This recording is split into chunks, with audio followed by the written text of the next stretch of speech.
Sremice naše lepe su znaše, ničeg se ne plaše, igrati znaju, peva. Pozdrav narode, dobrodošli na moj kanal. Za one koji ne znaju, ja sam Radoslav. Miku naravno poznajete odlično. I u današnjem videoklipu vidjet ćete drugu prihranu pšenice. Znači radimo ponovo pred kišu, nadamo se da će meteorolozi biti konačno ozbiljni i da će pogoditi padavine. Mjesec dana nije bilo kiše, čekali smo do zadnjeg časa i nadamo se da ćemo sada potrefiti vrijeme za razbacivanje ovog veštačkog đubriva.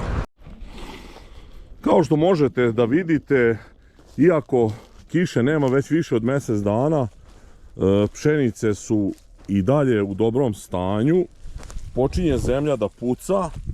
Evo vidite sad ova pšenica je skoro meni do kolena lišće, znači samo što kao što vidite nije to izvanredan sklop dole zato što je već dosta lišća odbacila zbog ove suše. Ovo je inače durum pšenica i sad evo imamo ovdje delova gdje je nešto niža. Uglavnom ovdje ukoliko padne ova najavljena kiša koju su, rekao sam, najavili za danas, od danas pa naredna 2-3 dana gdje bi moglo da padne između 20 i 50 litara, ima nade da se spase ova pšenica. Tako da mi ćemo obaviti naravno ovu drugu prihranu i nadati se da ovi meteorolozi neće ponovo promašiti prognozu, jer oni stvarno to nisu u stanju da pogode nikako, ne ide im od ruke, to je nevjerovatno koliko promašuju. Evo Mika će nam reći koje đubrivo radimo, koju količinu. Pa 120 kg ana idemo po jutru. Dobro, znači to je malo jače od 210 kg po hektaru. Da. I tako između 110 i 120. Kakav ti ovaj an izgleda naspram onih problema koje smo imali u prvoj prihrani? Pa ovaj an je skroz čist, super je, nema šta da guši, lepo curi jednake.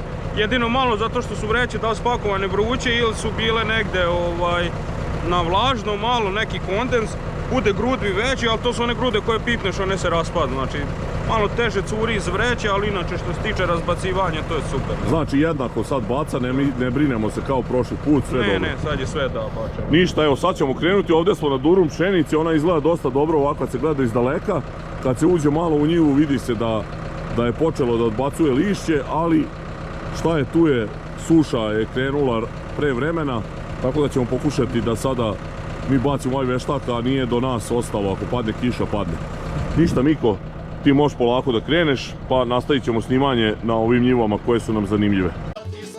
Ljubice najbolje, Sremice naše lepe su snaše, ničeg se ne plaše, kuvati znaju, peglati znaju, ljubice najbolje.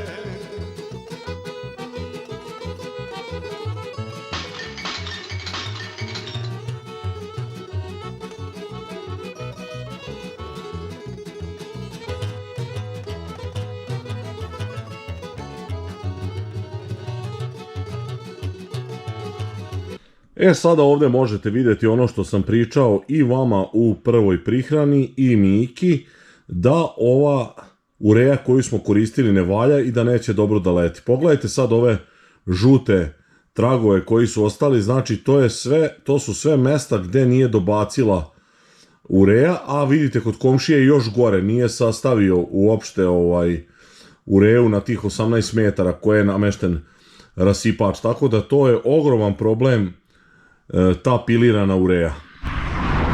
Vidite konačno mokre njive, kiša je pala, a hoću sad ovo da vam snimim da vidimo šta se desilo kada smo koristili ovaj Agrooptim Zenit na ovoj pšenici kad smo radili pre prve, to jest između prve i druge prihrane. Mika je u međuvremenu uradio i drugu prihranu i razmišljam se da li bi taj Agrooptim Zenit bio dobar da se uradi recimo sada na onoj njivi gdje se baš vide ogromne razlike. Vidjeli ste ono gdje je zbog pilirane ureje nije moglo da leti, ja to govorim stalno da je jako teško nju podesiti na 18 metara da leti, izuzetno su sitna zrna i neće da lete tako daleko. Tu nismo dobro bacili u prvoj prihrani i sad se razmišljam da to popravim, to je kao neki šok bio za biljku i to bi značilo znači da se sada oprska sa Agrooptim Zenitom, pa razmišljam da li to da uzmem, eto čisto kontaktirat ću još Bojana, a i da vam pokažem ovdje kako je dejstvo bilo i da li se vidi nešto uopšte gledanjem iz drona, pošto je blato, a kola sam bio oprao pre ovoga, žao mi da iskroz iskaljam, tako da sam samo dronom, to jest dronom ću odleteti, pa ćemo vidjeti da li ima neke razlike. I što se tiče prskanja Agrooptim Zenitom, znači mislim da bi tu gdje je biljka u tom nekom šoku, da bi pomoglo na onoj njivi i to ću da vidim da li ću još to da prskam. Uglavnom, sad ćete vidjeti dalje, mi smo taj dan kad smo radili drugu prihranu, radili smo odmah i bacali ovo za kukuruze predsetveno i za suncokret, pa će i tu biti malo nekih detalja, pa možete uživati u tim detaljima da vidite kako je tu ova malo bolja ureja što smo koristili. Očekivao sam na ovom snimku dronom da će se mnogo bolje vidjeti razlika, posebno taj deo gdje je prskan od ovog drveta 36 metara u desno, međutim kako se pomera kamera, tako sredina slike ostaje žuta, ali evo i desno je zelenije, tako da očigledno nije merilo, ali moram verovati da je ovo đubrivo imalo efekta i da će biti bolje tu gdje je prskano. Otac me kune, a majka me kore. Opet si sire, u povo do zore. Otac me kune, a majka me kore. Opet si sire, opet si mlado, u povo do zore. Zato smo sremci, vrela je naša grl. Lupamo čaše, grlimo staše, takva je naša čur. Zato smo sremci, vrela je naša grl. Lupamo čaše, I u sve ovo katastrofalno đubrivo koje nam prodaju, puno kamenja, koje čega, grudava, i još je sad cena otišla strašno, znači kupili su budzašto đubrivo i sad oni hoće da ubede nekog da su pre 2 dana od kad je krenula ova kriza sa đubrivom uvezli i to skupo đubrivo. Znači đubrivo jeftino je uveženo, međutim banditi pokušavaju uporno da nas opljačkaju i ova banditska država im to i dozvoljava. Znači nabili su cene, čak sam sad imao neku ponudu za mešano đubrivo 106 dinara kilogram. Znači ovo je bezobrazluk neviđen šta se oko nas dešava. Mika je za neki 2,5 minuta napravio krug, da kažem, ajde za manje od 4 minuta će biti gotova cela njiva. To je nekih 1,72 hektara, pa prelazimo na sljedeću njivu. Što se tiče ove njive, kažem, zadovoljan sam sa stanjem, a vidjet ćemo kako će ovo dalje se razvijati situacija, pošto ne znam da ćemo uspjeti i da oprskamo do večeras pre kiše, male su šanse za to, tako da ćemo posle kiše prskati od bolesti i od korova i onda ćemo završiti sa zaštitom prvom zaštitom pšenice, a mislim da ćemo završiti generalno i sa đubrenjem. Nadam se da nećemo morati i 3. put bacati tamo, nemam pojma, kad počne zastavičar ili neko vlatanje, iako sam sad pročitao da i to nije loše uraditi neku malu prihranu i u to vreme. Nalazim se na drugoj njivi, to je uopšte prva njiva koju smo sejali, gdje smo štelovali sejalicu. Tu ćete vidjeti sad one fleke, vide se i odavde, gdje smo stajali, nismo znali da sejalica ne seje ispod 3,6 km na sat. Uglavnom nije to ništa, to fali možda par kvadrata. Pa ćemo ovdje da vidimo kako je ovdje žito, ovdje malo lošije izgleda. Verovatno je ovdje još potrebna mu više vlaga, vidite da ima dosta lišća koje je odbacilo. Tako da sve polažemo u ovaj pravilan neki raspored padavina koji očekujemo do kraja dana. To može kako hoće, onda nemoj dirati, još bolje baca. Evo, sad smo stigao i Mika na drugu njivu, ovdje sam zabrljao i stalne tragove, on će sad gaziti levim točkom. Boljim.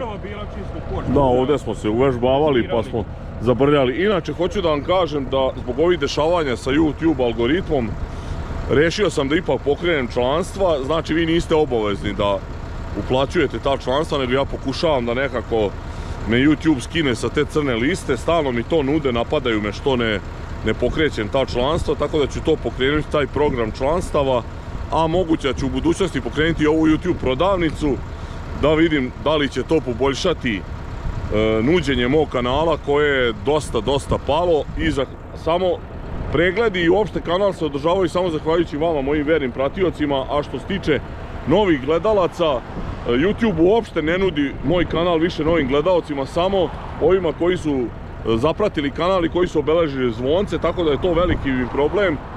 Naravno, sad kad sam već došao do ovog nivoa, glupo mi je da odustanem i tako lako da se predam, tako da pokušavam da nađem neka rješenja. Imat ćete, vidjet ćete članstva, pšenica, suncokret i kukuruz, to su članstva. Ako neko hoće, može da se prijavi, imat će nekih tu benefita, ali u suštini, kažem vam, nije ništa da vas ja sad nagovaram da to radite, nego čisto to radi da bi video kako će funkcionisati YouTube algoritam. Još jednom, znači, znate da i ovaj sam kanal ne radim to ništa radi para, ali ne mogu sad da dozvolim da sam dogurao do 53-4 hiljade pratilaca i sad pratioce dobijam ono jednog dnevno, znači ne nudi, na nemam pojma 10.000 pregleda jedan pratilac, to je nenormalno loše, znači da oni ne nude moj kanal novim ljudima, a ja moram tu pokušati nešto da promenim. Kada bude ta prodavnica, pošto prodavnica možda bude zanimljivo, ako to aktiviram, to ću vam onda malo ispričati o tome, to može naravno biti interesantno i kupovanje tih nekih stvari, odeće, čaša, predmeta tih, kako se kaže, ali to o tom potom. Uglavnom, eto sad obavešteni ste što se ovoga tiče, pa pišite čisto komentare šta mislite o tome i da li mislite da će to poboljšati rad ovog algoritma i da li ćemo uspjeti malo da ga probudimo.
Evo, kao što možete da vidite, rasturivač sam podesio, lepo baca, ako vidite belac zanucati do granice. Ovdje je njivo od 3,5 jutra, pola je oranje, a pola je gruberisano. Tu ćemo raditi test, to ćemo već nadoslov pričati.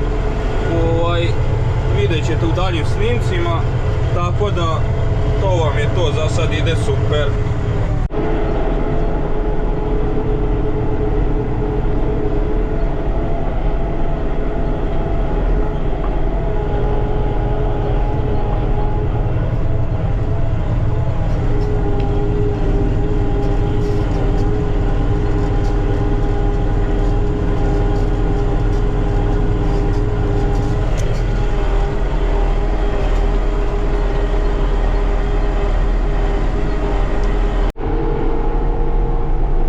Zaputio sam se za Surduk, nasuo sam 1,5 tonu ana u rasturivač, prošao sam ovo selo Sase i sad idem ovim letnjakom na njivu u Surduk, tamo da bacim to, tako da se rešim te njive, nju prvo idem da bacim. Što se tiče prihrane pšenice, i onda posle ću vjerovatno, pošto je sad već nekih 2, možda čak i 3 sata, samo moment,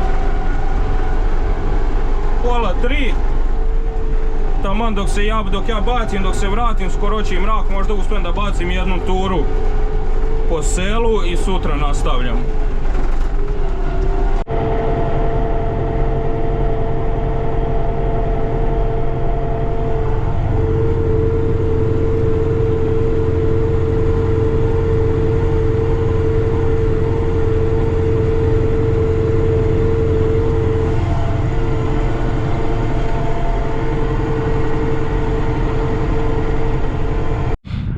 Toliko za ovaj video s ovim preskupim đubrivom.